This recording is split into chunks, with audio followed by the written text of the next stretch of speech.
ഈശോയിൽ സ്നേഹമുള്ളവരെ, യെശയ്യാ പ്രവാചകൻ്റെ പുസ്തകം 60-ാം അധ്യായത്തിലെ 1-ാമത്തെ തിരുവചനം ഇപ്രകാരമാണ്: ഉണർന്ന് പ്രശോഭിക്കുക, നിന്റെ പ്രകാശം വന്നു ചേർന്നിരിക്കുന്നു, കർത്താവിൻ്റെ മഹത്വം നിന്റെ മേൽ ഉദിച്ചിരിക്കുന്നു. ഈ തിരുവചനത്തെ ആധാരമാക്കി കർത്താവെ, അങ്ങ് ഞങ്ങളോട് സംസാരിക്കണമേ എന്ന് നമുക്ക് പ്രാർത്ഥിക്കാം. കർത്താവായ ഈശോയെ, പരിശുദ്ധാത്മാവിൻ്റെ വെളിച്ചത്തിൽ ഈ വചനത്തിൻ്റെ ആഴങ്ങളിലൂടെ ഞങ്ങളെ നയിക്കുകയും കർത്താവെ, ഞങ്ങളിലേക്ക് അവിടുത്തെ മഹത്വത്തിൻ്റെ ഉന്നതമായ കൃപാവരങ്ങൾ ഞങ്ങൾക്ക് സ്വന്തമാക്കാൻ കൃപ തന്ന് അനുഗ്രഹിക്കുകയും ചെയ്യണമേ എന്ന് പ്രാർത്ഥിക്കുന്നു. ഈ സമയം ഈ വചനം കേൾക്കുന്ന എല്ലാവരുടെയും മേൽ അങ്ങയുടെ കൃപാവരങ്ങളുടെ സമൃദ്ധി ഉണ്ടാകട്ടെ എന്ന് പ്രാർത്ഥിക്കുന്നു. പരിശുദ്ധ മാതാവേ, എല്ലാവർക്കും വേണ്ടി ഈ സമയം പ്രാർത്ഥിക്കണമേ. പിതാവിൻ്റെയും പുത്രൻ്റെയും പരിശുദ്ധാത്മാവിൻ്റെയും നാമത്തിൽ ആമേൻ. വചനം ഒരിക്കൽ കൂടി: ഉണർന്ന് പ്രശോഭിക്കുക, നിന്റെ പ്രകാശം വന്നു ചേർന്നിരിക്കുന്നു, കർത്താവിൻ്റെ മഹത്വം നിന്റെ മേൽ ഉദിച്ചിരിക്കുന്നു. പ്രിയപ്പെട്ടവരെ, നമ്മൾ കർത്താവിൻ്റെ മഹത്വത്തിൽ പറ്റി ജീവിക്കേണ്ട ആളുകളാണ്. പക്ഷേ ചിലപ്പോഴെങ്കിലും വിശുദ്ധ യോഹന്നാൻ്റെ സുവിശേഷത്തിൽ നമ്മൾ കാണുന്നത് പോലെ നമ്മുടെ ജീവിതങ്ങൾ കല്ലറയ്ക്ക് അകത്ത് അടയ്ക്കപ്പെട്ട ജീവിതങ്ങളെ പോലെ ആകാനുള്ള സാധ്യതകൾ നമ്മൾ ഈ ലോകത്തിൽ ജീവിക്കുമ്പോൾ ഉണ്ടാകാനിടയുണ്ട്. നമുക്കറിയാമല്ലോ, വിശുദ്ധ യോഹന്നാൻ്റെ സുവിശേഷം 11-ാം അധ്യായത്തിൽ നമ്മൾ നിൽക്കുന്നത് ഇതുപോലൊരു കല്ലറയുടെ മുൻപിലാണ്. അവിടെ 34-ാമത്തെ വാക്യത്തിൽ കർത്താവ് ലാസറിൻ്റെ വീടും ലാസറിൻ്റെ മരണത്തെ തുടർന്നുള്ള പശ്ചാത്തലവുമാണ് രംഗം. 34-ാമത്തെ വാക്യത്തിൽ നമ്മൾ ഇങ്ങനെയാണ് വായിക്കുന്നത്. കർത്താവ് ചോദിക്കുന്നു, അവനെ അടക്കിയിരിക്കുന്നത് എവിടെയാണ്? അല്ലെങ്കിൽ അവൻ്റെ കല്ലറ എവിടെയാണ്? അവൻ ഏത് ഗുഹയ്ക്കുള്ളിലാണ് അടക്കം ചെയ്യപ്പെട്ടിരിക്കുന്നത്? പ്രിയപ്പെട്ടവരെ, കർത്താവിനെ അവർ അവൻ്റെ കല്ലറയിലേക്ക് കൊണ്ടുപോകുന്നതായിട്ടാണ് പിന്നീട് നമ്മൾ വായിക്കുന്നത്. കല്ലറയിൽ അടയ്ക്കപ്പെട്ട മനുഷ്യൻ. ആ മനുഷ്യനെ നോക്കിയാണ് അവൻ്റെ സഹോദരി കർത്താവിനോട് പറഞ്ഞത്, കർത്താവെ, ആ ഗുഹയുടെ കല്ല് മാറ്റണ്ട, കാരണം ഇപ്പോൾ ദുർഗന്ധമുണ്ടാവും. മാറ്റിയാൽ കല്ലറ സദൃശ്യമായ ജീവിതങ്ങളെല്ലാം പ്രിയപ്പെട്ടവരെ ദുർഗന്ധം വമിക്കുന്ന ജീവിതങ്ങളാണ്. നമ്മുടെ ജീവിതം കല്ലറയ്ക്കകത്ത് അടക്കം ചെയ്യപ്പെട്ട് ദുർഗന്ധം വമിക്കുന്ന ജീവിതങ്ങളാകാൻ വേണ്ടിയല്ല നാം വിളിക്കപ്പെട്ടിരിക്കുന്നത്. കർത്താവായ ഈശോ മിശിഹാ കുരിശിൽ മരിച്ചതും അവിടുന്ന് ഉത്ഥാനം ചെയ്തതും സ്വർഗാരോഹണം ചെയ്ത് സകല മനുഷ്യർക്കുമായിട്ട് അവിടുന്ന് തൻ്റെ ആത്മാവിനെ വാഗ്ദാനം ചെയ്തതും നമ്മൾ അവിടുത്തെ മഹത്വത്തിൽ പങ്കുപറ്റി ജീവിക്കാൻ വേണ്ടിയാണ്. തിരുവചനത്തിലേക്ക് വരുമ്പോൾ 11-ാം അധ്യായം, യോഹന്നാന്റെ സുവിശേഷം 11-ാം അധ്യായത്തിൽ നമ്മൾ ഇപ്രകാരമാണ് വായിക്കുന്നത്: കല്ലറയുടെ അടുക്കൽ ചെന്ന് കർത്താവായ ഈശോ വിളിച്ചു പറഞ്ഞു, ലാസറേ, പുറത്തു വരിക. ലാസറേ, പുറത്തു വരിക. 43-ാമത്തെ വാക്യം അങ്ങനെയാണ്. ഇത് പറഞ്ഞിട്ട് അവൻ ഉച്ചത്തിൽ പറഞ്ഞു, ലാസറേ, പുറത്തു വരിക. ലാസർ കല്ലറയ്ക്കകത്ത് അടക്കം ചെയ്യപ്പെട്ട് അത് നൽകുന്ന ദുർഗന്ധവും ആയി ജീവിക്കേണ്ട വ്യക്തിയല്ല. ലാസർ കല്ലറയ്ക്കകത്ത് നിന്ന് പുറത്തു വരണം. പ്രിയപ്പെട്ടവരെ, ഇത് നമ്മുടെ ജീവിതങ്ങളോടുള്ള ദൈവത്തിൻ്റെ ഒരു അറിയിപ്പ് കൂടിയാണ്. നമ്മൾ കല്ലറകളിൽ നിന്ന് പുറത്തു വന്ന് ദൈവത്തിൻ്റെ മഹത്വത്തിൽ ജീവിക്കേണ്ട വ്യക്തികളാണ്. ദൈവത്തിൻ്റെ മഹത്വത്തിൽ പങ്കുപറ്റി ജീവിക്കേണ്ട വ്യക്തികളാണ് നമ്മൾ. കല്ലറകൾ പലതുണ്ട്. നമ്മളെ കെട്ടിയിട്ടിരിക്കുന്ന, അല്ലെങ്കിൽ നമ്മളെ ഓരോരുത്തരെയും വളഞ്ഞു വെച്ചിരിക്കുന്ന ധാരാളം കല്ലറകളുണ്ട്. ഉദാഹരണത്തിന് നമ്മൾ ഒരു കല്ലറ കാണുന്നത് ലൂക്കായുടെ സുവിശേഷം 7-ാം അധ്യായത്തിൽ. വിശുദ്ധ ലൂക്ക 7-ാം അധ്യായത്തിൽ അവതരിപ്പിക്കുന്നത് കല്ലറയിൽ കിടക്കുന്ന ഒരു ചെറുപ്പക്കാരൻ്റെ ചിത്രമാണ്. 7-ാം അധ്യായം 11 മുതലുള്ള വാക്യങ്ങൾ നമ്മൾ വായിക്കുമ്പോൾ നായീൻ എന്ന പട്ടണത്തിലെ ഒരു വിധവയുടെ കാര്യമാണ് അവിടെ പരാമർശിക്കുന്നത്. ആ വിധവ, നായീനിലെ വിധവയുടെ ഏക മകൻ മരിച്ചു. അവനെയും ചുമന്ന്, മരിച്ചവനെയും ചുമന്ന് ആളുകൾ വിലാപയാത്ര മുന്നോട്ട് പോകുന്നു. ആ രംഗമാണ് അവതരിപ്പിക്കുന്നത്. ഈ മരിച്ച മകന് ചുറ്റും ദീനരോദനങ്ങളും വലിയ ഒച്ചപ്പാടും ബഹളവും ഒക്കെ ആയിട്ട് അവൻ്റെ അമ്മയും, അവൾ വിധവയാണ്, ഇനി അവൾക്ക് ആരുമില്ല, അവളുടെ ദീനരോദനം സഹിക്കാനാവുന്നതിലും അപ്പുറത്താണ്. അവളുടെ രോദനത്തിൽ പങ്കുചേർന്ന് ആ നാട്ടുകാരും വീട്ടുകാരും എല്ലാം അവളുടെ കൂട്ടത്തിൽ ഉറക്കം നിലവിളിക്കുന്നു. അവിടെ നമ്മൾ കാണുന്ന ഒരു ചിത്രമുണ്ട്. ഈ ചെറുപ്പക്കാരൻ, അവൻ കല്ലറയ്ക്കുള്ളിലാണ്. സത്യത്തിൽ അവനാണ് കല്ലറയ്ക്കുള്ളിൽ കിടക്കുന്നവൻ. അവന് ചുറ്റും കാണുന്ന സംഭവങ്ങളെ കാണാൻ കഴിവില്ല. അമ്മയുടെ രോദനം അവന് കാണാൻ പറ്റണില്ല. അമ്മയുടെ വിലാപം, അതിൻ്റെ ഉറക്കമുള്ള നിലവിളി അവന് കേൾക്കാൻ പറ്റുന്നില്ല. അവൻ സത്യത്തിൽ കല്ലറയ്ക്കകത്താണ്. കർത്താവ് എന്താണ് ഇത് കണ്ട് മനസ്സലിഞ്ഞു. പ്രിയപ്പെട്ടവരെ, ധാരാളം ജീവിതങ്ങൾ ഇതുപോലെ കല്ലറയ്ക്കകത്ത്, നമ്മുടെ പ്രശ്നങ്ങളാകുന്ന കല്ലറ, അല്ലെങ്കിൽ നമ്മുടെ ജീവിതത്തിലെ പരാജയ ബോധങ്ങളാകുന്ന കല്ലറ. ഞാൻ ചെയ്താൽ ശരിയാവില്ല, എൻ്റെ ജീവിതം ഇനി മുമ്പോട്ട് പോവില്ല, ഞങ്ങളുടെ ജീവിതത്തിൽ ഒരു ഉയർച്ച ഉണ്ടാവില്ല, ഇങ്ങനെ നമുക്കും തോന്നുന്ന പരാജയ ബോധങ്ങളുടെ കല്ലറ. ചിലപ്പോൾ നമ്മൾ കിടക്കുന്ന അതിനകത്താണ്. അല്ലെങ്കിൽ നഷ്ടബോധങ്ങളുടെ കല്ലറ.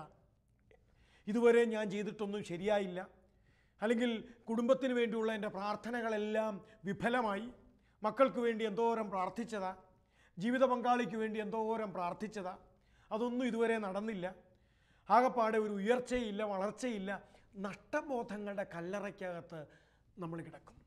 അതല്ലെങ്കിൽ ചിലപ്പം നമുക്ക് തോന്നുന്നത് പരാജയ ബോധങ്ങളുടെയും, അല്ലെങ്കിൽ നമുക്ക് തന്നെ നമ്മളോട് തോന്നുന്ന അവഗണനാബോധത്തിൻ്റെ കല്ലറ. എന്നെ ഒന്നിനും കൊള്ളില്ല, എന്നെ ആർക്കും ഇഷ്ടമല്ല, ഈ വീട്ടിൽ എന്നോട് ആർക്കും ഒരു സ്നേഹവും ഇല്ല, ഇങ്ങനെ നമുക്ക് തോന്നുന്ന അവഹേളനാബോധമാകുന്ന കല്ലറ. ഇതിനകത്ത് നമ്മൾ കയറി സ്വസ്ഥമായിട്ട് കിടക്കും. അപ്പോൾ ഉള്ള പ്രതിസന്ധി എന്താണ്? ചുറ്റുമുള്ള ആരെക്കുറിച്ചും ചിന്തിക്കാൻ ഈ കല്ലറ നമ്മളെ പഠിപ്പിക്കില്ല, നമ്മളെ അനുവദിക്കില്ല.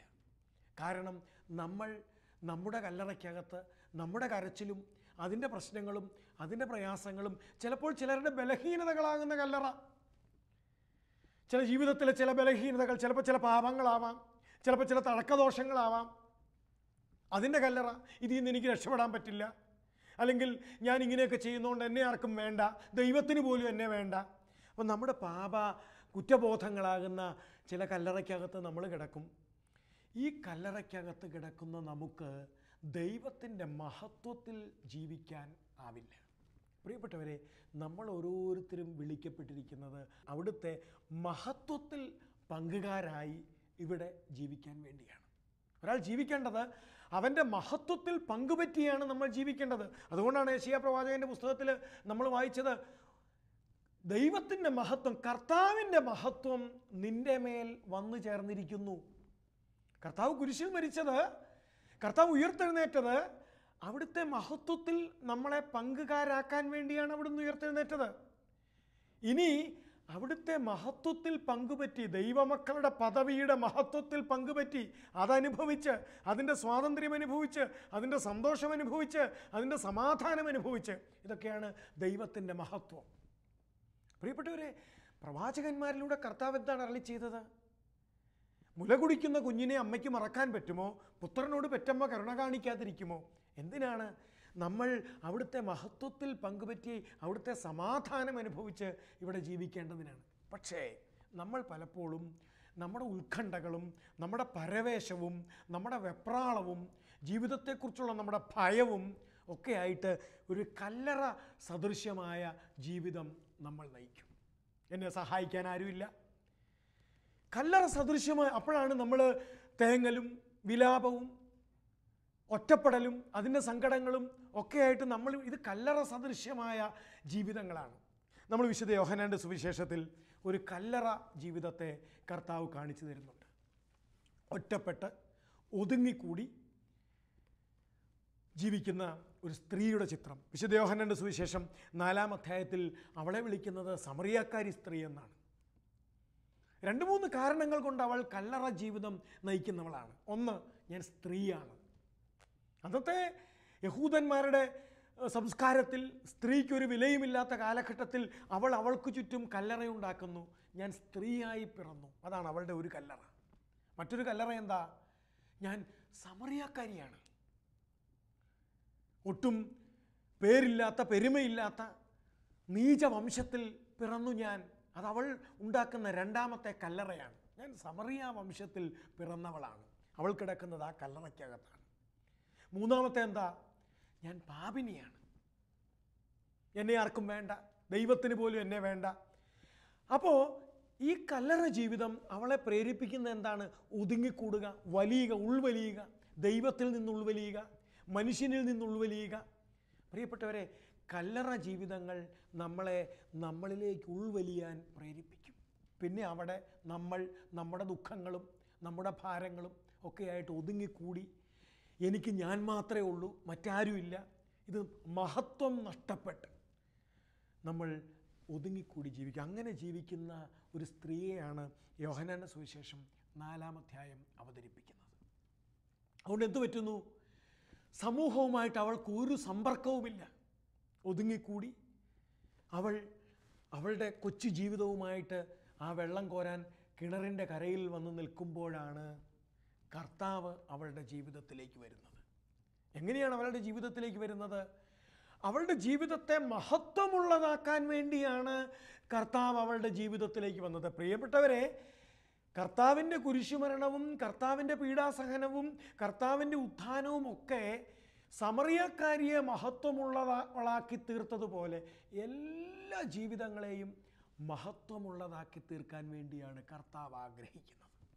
ആ കിണറിൻ്റെ കരയിലേക്ക് വന്ന് അവളുമായിട്ടുള്ള കർത്താവിൻ്റെ സംസാരം, അവളുമായുള്ള ഇടപഴകൽ, ഇതൊക്കെ കുറച്ച് കഴിഞ്ഞപ്പോൾ അവൻ്റെ മഹത്വത്തിൽ അവൾ പങ്കുകാരിയായി. പിന്നെ അവൾ പ്രഭയുള്ളവളാണ്. യെശയ്യാ പ്രവാചകൻ പറഞ്ഞതുപോലെ അവൾ ഉണർന്നവളാണ്, അവൾ പ്രകാശമുള്ളവളാണ്, അവൾ എഴുന്നേറ്റവളാണ്. ഇതൊക്കെയാണ് അവളുടെ ജീവിതത്തിൽ സംഭവിച്ചത്. അവൾ മഹത്വമുള്ളവളായി മാറി. അതുകൊണ്ട് എന്തു പറ്റുന്നു? പിന്നീട് അവളുടെ ഉള്ളിൽ തന്നെ ഒരു പ്രകാശമുണ്ട്, അവളുടെ മുഖത്തൊരു പ്രകാശമുണ്ട്, അവളുടെ ജീവിതത്തിനൊരു പ്രകാശമുണ്ട്, അവളുടെ കണ്ണുകളിൽ ഒരു പ്രകാശമുണ്ട്. ആ പ്രകാശവുമായിട്ടാണ് അവൾ അടുത്തുള്ള പട്ടണത്തിലേക്ക് ഓടുന്നത്. ഇപ്പോൾ നേരത്തെ ആ പട്ടണത്തിൻ്റെ ഏതോ ഒരു മൂലയിൽ മഹത്വമില്ലാതെ ഉണങ്ങിക്കരിഞ്ഞ് വാടിത്തളർന്ന് ജീവിച്ച ഒരു സ്ത്രീയല്ല അവൾ. ഇപ്പോൾ പ്രിയപ്പെട്ടവരെ, അവൾ ക്രിസ്തുവിൻ്റെ മഹത്വത്തിൽ പങ്കുകാരിയായവളാണ്. ആ മഹത്വമുള്ള സമറിയ സ്ത്രീയാണ് ആ പട്ടണത്തിലേക്ക് ചെല്ലുന്നത്. വ്യത്യാസം അതാണ്. ആ മഹത്വത്തോടെയാണ് അവൾ സംസാരിക്കുന്നത്. അവൾ ആ പട്ടണത്തിലെ മൂപ്പനോടും ആ പട്ടണത്തിലെ ദേശവാസികളോടും അവൾ സംസാരിക്കുന്നത് മഹത്വത്തോടു കൂടിയാണ്. അതുകൊണ്ട് എന്തു പറ്റുന്നു? അവളുടെ പിന്നാലെ അവൾ വിളിക്കുന്ന വഴിയെ വരാനുള്ള ഒരു പ്രേരണ ആ പട്ടണവാസികൾക്ക്, സമറിയാവാസികൾക്കുണ്ടാവുകയാണ്.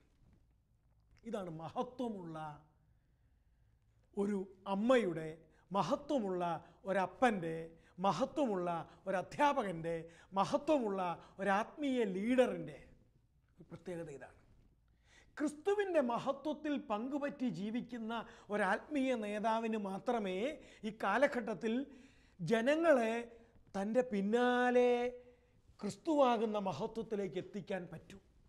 അല്ലെങ്കിൽ നമ്മുടെ ആത്മീയ നേതൃത്വങ്ങളെല്ലാം പാപ്പരാകും. കുടുംബം നടത്തുന്ന മാതാപിതാക്കൾ വളരെ പ്രത്യേകമായിട്ട് ക്രിസ്തുവിൻ്റെ മഹത്വത്തിൽ പങ്കുപറ്റി ജീവിക്കുന്ന മാതാപിതാക്കൾക്ക് മക്കളെ ആ മഹത്വത്തിലേക്ക് കൈപിടിച്ച് കൊണ്ടുപോകാൻ പറ്റൂ. കല്ലറ ജീവിതം നയിക്കുന്ന മാതാപിതാക്കൾക്ക്, കല്ലറ ജീവിതം നയിക്കുന്ന ആത്മീയ നേതാക്കൾക്ക്, കല്ലറ ജീവിതം നയിക്കുന്ന ഗുരുഭൂതർക്ക് ഒരിക്കലും തൻ്റെ മുൻപിലിരിക്കുന്ന കുട്ടികളെ മഹത്വത്തിലേക്ക് കൈപിടിച്ച് കൊണ്ടുപോവുക സാധ്യമല്ല. പ്രിയപ്പെട്ടവരെ, വിശുദ്ധ യോഹന്നാന്റെ സുവിശേഷം 5-ാം അധ്യായത്തിൽ സമാനമായ ഒരു തിരുവചന ഭാഗം നാം ധ്യാനിക്കേണ്ടതുണ്ട്. യോഹന്നാന്റെ സുവിശേഷം 5-ാം അധ്യായത്തിൽ 28-ാമത്തെ തിരുവചനം. ഒരുപക്ഷെ സംസ്കാര ശുശ്രൂഷകളുമൊക്കെയായി ബന്ധപ്പെട്ട് ധാരാളം പ്രാവശ്യം നാം കേട്ടിട്ടുള്ള തിരുവചനമാണത്. യോഹന്നാന്റെ സുവിശേഷം 5-ാം അധ്യായം 28. ഇതിൽ നിങ്ങൾ വിസ്മയിക്കേണ്ട, എന്തെന്നാൽ കല്ലറകളിലുള്ളവരെല്ലാം അവൻ്റെ സ്വരം ശ്രവിക്കുന്ന സമയം വരുന്നു. അപ്പോൾ നന്മ ചെയ്തവർ ജീവൻ്റെ ഉയർപ്പിനായി ഉയർത്തെഴുന്നേൽക്കും. പ്രിയപ്പെട്ടവരെ, കല്ലറ അത് മരണത്തിൻ്റെ ജീവിതമാണ്. നമുക്കിവിടെ ഈ ഭൂമിയിൽ ജീവിക്കുമ്പോൾ കല്ലറ ജീവിതം നയിക്കാം, മരണത്തിൻ്റെ ജീവിതം. ഈ കല്ലറ ജീവിതത്തിൽ നിന്ന് ഇവിടെ വെച്ച് തന്നെ നാം ഉയർപ്പിൻ്റെ ജീവിതത്തിലേക്ക് പ്രവേശിക്കണം, മഹത്വത്തിൻ്റെ ജീവിതത്തിലേക്ക് പ്രവേശിക്കണം.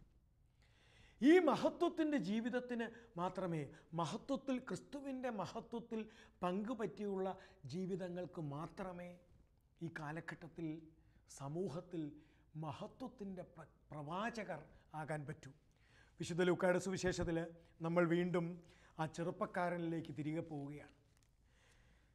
അവൻ്റെ ജീവിതമാകുന്ന അല്ലെങ്കിൽ മരണമാകുന്ന കല്ലറയ്ക്കകത്ത് അടയ്ക്കപ്പെട്ട് ചുറ്റും നടക്കുന്ന ദീനരോധനങ്ങൾ ശ്രവിക്കാൻ നിർവാഹമില്ലാതെ കണ്ണും പൂട്ടി കാതും പൂട്ടി കിടക്കുന്ന ആ ചെറുപ്പക്കാരൻ്റെ നോക്കി കർത്താവ് പറയുന്ന ഒരു തിരുവചനമുണ്ട്. വിശുദ്ധ യോഹന്നാന്റെ സുവിശേഷം 7-ാം അധ്യായത്തിൻ്റെ 14-ാമത്തെ വാക്യം. യുവാവേ, ഞാൻ നിന്നോട് പറയുന്നു, എഴുന്നേൽക്കുക. എങ്ങോട്ട് എഴുന്നേൽക്കാൻ? മഹത്വത്തിലേക്ക് എഴുന്നേൽക്കുക. പ്രിയപ്പെട്ടവരെ, നമ്മൾ എഴുന്നേൽക്കേണ്ടത് ക്രിസ്തു തൻ്റെ കുരിശുമരണത്തിലൂടെയും തൻ്റെ ഉത്ഥാനത്തിലൂടെയും നമുക്ക് പങ്കുവച്ച് തന്ന ക്രിസ്തുവിൻ്റെ മഹത്വത്തിലേക്ക് എഴുന്നേൽക്കാനുള്ള വിളിയാണ് കർത്താവ് ആ ചെറുപ്പക്കാരന് നൽകുന്നത്. നമുക്കും എഴുന്നേൽക്കുക, അവൻ്റെ മഹത്വത്തിലേക്ക് എഴുന്നേൽക്കുക. എന്നിട്ടോ അവൻ്റെ മഹത്വത്തിലേക്ക് ഈ ചെറുപ്പക്കാരൻ എഴുന്നേറ്റപ്പോൾ 7-ാം അധ്യായത്തിൻ്റെ 15-ാമത്തെ വാക്യം, വളരെ സുന്ദരമായ വാക്യം. ആ മരിച്ചവൻ മഹത്വം കെട്ട് കല്ലറ സദൃശ്യമായ എന്നെ ആർക്കും വേണ്ട, എന്നെ ഒന്നിനും കൊള്ളില്ല, ഞാൻ തോറ്റു, ഇനി രക്ഷയില്ല, ഇനി എനിക്ക് മുമ്പോട്ട് കാര്യമില്ല, എൻ്റെ പ്രാർത്ഥന ദൈവം പോലും കേൾക്കുന്നില്ല, മക്കൾ എന്നെ അനുസരിക്കണില്ല, എൻ്റെ കുടുംബം തകർന്നു, ഇങ്ങനെ കല്ലറ സദൃശ്യമായ ഭാവങ്ങൾക്ക് അടിമപ്പെട്ട് കിടക്കുന്ന ജീവിതങ്ങളോടൊക്കെ കർത്താവ് ക്രിസ്തുവിൻ്റെ മഹത്വത്തിലേക്ക് എഴുന്നേൽക്കാൻ പറയുന്നുണ്ട്. ഈ ചെറുപ്പക്കാരൻ 15-ാമത്തെ വാക്യം, മരിച്ചവൻ ഉടനെ എഴുന്നേറ്റിരുന്നു. പ്രിയപ്പെട്ടവരെ, നമ്മുടെയൊക്കെ ജീവിതങ്ങളിൽ സംഭവിക്കേണ്ടത് ഈ ഉയർത്തെഴുന്നേൽക്കലാണ്. മഹത്വത്തിലേക്കുള്ള എഴുന്നേൽക്കൽ സംഭവിക്കണം, ഇപ്പോൾ സംഭവിക്കണം. നമ്മൾ കർത്താവിലേക്ക് നോക്കി, എൻ്റെ കർത്താവെ, നിൻ്റെ മഹത്വത്തിലേക്ക് എന്നെ കൈപിടിച്ചുയർത്താൻ എനിക്ക് വേണ്ടി കുരിശിൽ മരിക്കുകയും എനിക്ക് വേണ്ടി ഉയർത്തെഴുന്നേൽക്കുകയും ചെയ്ത കർത്താവെ, എന്നെ ഉയർത്തണേ, മഹത്വത്തിലേക്ക് ഉയർത്തണേ, എൻ്റെ ജീവിതത്തെ മഹത്വത്തിലേക്ക് ഉയർത്തണേ എന്ന് നാം ഇപ്പോൾ പറയേണ്ട സമയമാണ്. ആ ചെറുപ്പക്കാരൻ എഴുന്നേറ്റിരുന്നു. അടുത്ത വാക്യം, അവൻ സംസാരിക്കാൻ തുടങ്ങി. ഇപ്പോൾ ഇവൻ കല്ലറയ്ക്കകത്ത് കിടക്കുന്ന മരണ സംസ്കാരത്തിൻ്റെ അടിമയല്ല, ഇവൻ മഹത്വത്തിലേക്ക് വീണ്ടും എഴുന്നേറ്റവനാണ്. അവൻ സംസാരിക്കാൻ തുടങ്ങി. അടുത്ത വാക്യം, ചുറ്റും നിൽക്കുന്നവർ വിസ്മയിച്ചു എന്നാണ്. മഹത്വത്തോടെ ഒരാൾ സംസാരിച്ചാൽ ചുറ്റും നിൽക്കുന്നവർ വിസ്മയിക്കും. കാരണം നാം ക്രിസ്തുവിൻ്റെ മഹത്വത്തിൽ പങ്കുപറ്റിയ ആളുകളാണ്. പ്രിയപ്പെട്ടവരെ, ആത്മീയ നേതൃത്വത്തിന്, അത് കുടുംബത്തിലാണെങ്കിലും സഭയുടെ ഏത് തലങ്ങളിലാണെങ്കിലും ആത്മീയ നേതൃത്വത്തിന് ഈ ഒരു വിളി ഇന്ന് വളരെ സജീവമാണ്. മഹത്വമുള്ള നേതാക്കന്മാരായി ഈ കാലഘട്ടത്തിൽ മാറാനുള്ള ഒരു വിളി നമുക്കിടയിൽ സജീവമാണ്. എങ്കിൽ മാത്രമേ നമുക്ക് ചുറ്റും നിൽക്കുന്ന ആളുകളെ, നമുക്ക് ചുറ്റും, അത് വീട്ടിലാവാം, നമുക്ക് ചുറ്റുമുള്ളവർ, അത് നമ്മുടെ അയൽപക്കത്താവാം, നമ്മുടെ ഇടവകയിലാവാം, നമ്മുടെ സന്യാസ സമൂഹത്തിലാവാം, അല്ലെങ്കിൽ നമ്മൾ ജോലി ചെയ്യുന്ന സ്ഥലത്താവാം, രാഷ്ട്രീയത്തിലാവാം, ഇവിടെയൊക്കെ ക്രിസ്തുവിൻ്റെ മഹത്വത്തിലേക്ക് കൈപിടിച്ചുയർന്ന ആളുകൾ ആവശ്യമാണ്. ക്രിസ്തുവിൻ്റെ മഹത്വത്തിൽ പങ്കുപറ്റിയ മനുഷ്യരാവശ്യമാണ്. വിലാപങ്ങളുടെ പുസ്തകത്തിൽ പ്രവാചകൻ വിലപിക്കുന്നുണ്ട്.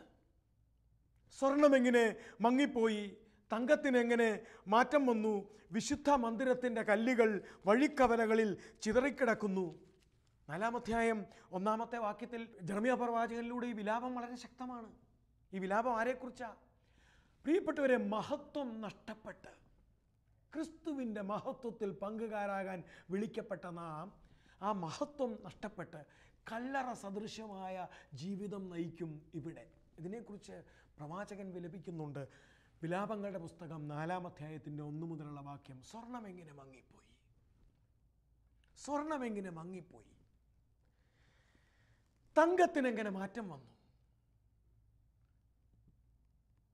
എന്നിട്ടോ അവസാനം പറഞ്ഞു വരുന്നത് ഇങ്ങനെയാണ്: തങ്ങളുടെ തൂക്കത്തിനൊപ്പം തങ്കത്തിൻ്റെ വിലയുള്ളവർ, കുശവൻ്റെ കരവേലയായ മൺപാത്രങ്ങൾ പോലെ. പ്രിയപ്പെട്ടവരെ, നമ്മൾ അങ്ങനെ ഇവിടെ കരഞ്ഞ് തളർന്ന് കരിഞ്ഞുണങ്ങി. വിലാപങ്ങളുടെ പുസ്തകത്തിൽ 4-ാമത്തെ അധ്യായം 8-ാമത്തെ വാക്യത്തിൽ അങ്ങനെയും കൂടെ പറയുന്നുണ്ട്: ഇപ്പോൾ അവരുടെ മുഖം കരിക്കട്ടയേക്കാൾ കറുത്തിരിക്കുന്നു, തെരുവീഥികളിൽ അവരെ തിരിച്ചറിയാൻ കഴിയുന്നില്ല, അവരുടെ തൊലി എല്ലിനോടൊട്ടിയിരിക്കുന്നു. പ്രിയപ്പെട്ടവരെ, ഇങ്ങനെ കരിക്കട്ട പോലെ കറുത്ത്, ഊർജമില്ലാതെ, ആത്മനിറവില്ലാതെ, ആത്മാഭിഷേകമില്ലാതെ, കൃപയുടെ പ്രവാഹമില്ലാതെ നമ്മൾ ഈ പ്രപഞ്ചത്തിൽ ജീവിതഭാരങ്ങൾ ചുമന്ന് തളർന്ന് തകർന്ന് എങ്ങനെയെങ്കിലും ഏങ്ങിയും വലിഞ്ഞും എഴഞ്ഞും ജീവിക്കേണ്ടവർ അല്ല. അങ്ങനെ ജീവിക്കാൻ കർത്താവ് ആഗ്രഹിക്കുന്നില്ല. അതുകൊണ്ടാണ് കർത്താവായ ഈശോ മിശിഹാ പറഞ്ഞത്: അധ്വാനിക്കുന്നവരും ഭാരം വഹിക്കുന്നവരുമായ നിങ്ങളെല്ലാവരും നിങ്ങളുടെ ആ ഭാരം, നിങ്ങളുടെ ജീവിതത്തെ തകർക്കുന്ന ഭാരം, നിങ്ങളുടെ ജീവിതത്തെ തളർത്തുന്ന ഭാരം എന്തുവാവട്ടെ, അതും വെച്ച് ഏങ്ങിയും വലിഞ്ഞും എഴഞ്ഞും അല്ല നമ്മൾ ജീവിക്കണം. അത് അവനെ ഏൽപ്പിക്കുവിൻ. കർത്താവ് അങ്ങനെ പറഞ്ഞത്: നിങ്ങൾ അധ്വാനിക്കുന്നവരും ഭാരം വഹിക്കുന്നവരുമായ നിങ്ങളെല്ലാവരും എൻ്റെ പക്കൽ വരുവിൻ, ഞാൻ നിങ്ങളെ ആശ്വസിപ്പിക്കാം, എന്നെ ഏൽപ്പിക്കുവിൻ. പ്രിയപ്പെട്ടവരെ, കർത്താവിൻ്റെ കരങ്ങളിലേക്ക് നമ്മുടെ ജീവിതത്തിലെ തകർച്ചകളാവട്ടെ, പാപം മൂലം ഒട്ടി വരണ്ട അവസ്ഥകളാവട്ടെ, എല്ലാം കർത്താവിൻ്റെ കൈകളിൽ ഏൽപ്പിച്ചിട്ട് കർത്താവിൻ്റെ കയ്യെ പിടിച്ച് അവൻ്റെ മഹത്വത്തിലേക്ക് എഴുന്നേൽക്കാൻ സമയമായി. സമറിയാക്കാരി സ്ത്രീ അങ്ങനെ എഴുന്നേറ്റവളാണ്. അവൻ്റെ മഹത്വത്തിലേക്ക് അവൻ്റെ കയ്യെ പിടിച്ച് എഴുന്നേറ്റവളാണ്. അവൾ മഹത്വത്തിൻ്റെ പ്രഘോഷകയായി. നമുക്കും നമ്മുടെ ജീവിതത്തിൽ ഏത് തകർച്ചയും, ഏത് തളർച്ചയും, ഏത് ഭാരവും അവൻ്റെ കൈകളിൽ കൊടുത്തിട്ട് അവൻ്റെ കയ്യെ പിടിച്ച് എഴുന്നേൽക്കാം മഹത്വത്തിലേക്ക്. അങ്ങനെ നമുക്ക് മഹത്വത്തിൻ്റെ പ്രഭയുള്ള ആത്മീയ നേതാക്കന്മാരായി ഈ സമൂഹത്തെ നമുക്ക് മഹത്വത്തിലേക്ക് കൈപിടിച്ച് നയിക്കാം. ദൈവം നമ്മളെ അനുഗ്രഹിക്കട്ടെ. നമുക്ക് പ്രാർത്ഥിക്കാം. കർത്താവായ ഈശോയെ, അങ്ങയുടെ കൈപിടിച്ച് മഹത്വമാർന്ന അങ്ങയുടെ മുഖത്തേക്ക് നോക്കി ഞങ്ങളെയും മഹത്വമുള്ള മക്കളായി, മഹത്വത്തിൻ്റെ പ്രഘോഷകരായി മഹത്വമുള്ള ജീവിതം നയിക്കാൻ കൃപ തന്ന് അനുഗ്രഹിക്കണമേ എന്ന് പ്രാർത്ഥിക്കുന്നു. പിതാവിൻ്റെയും പുത്രൻ്റെയും പരിശുദ്ധാത്മാവിൻ്റെയും നാമത്തിൽ ആമേൻ.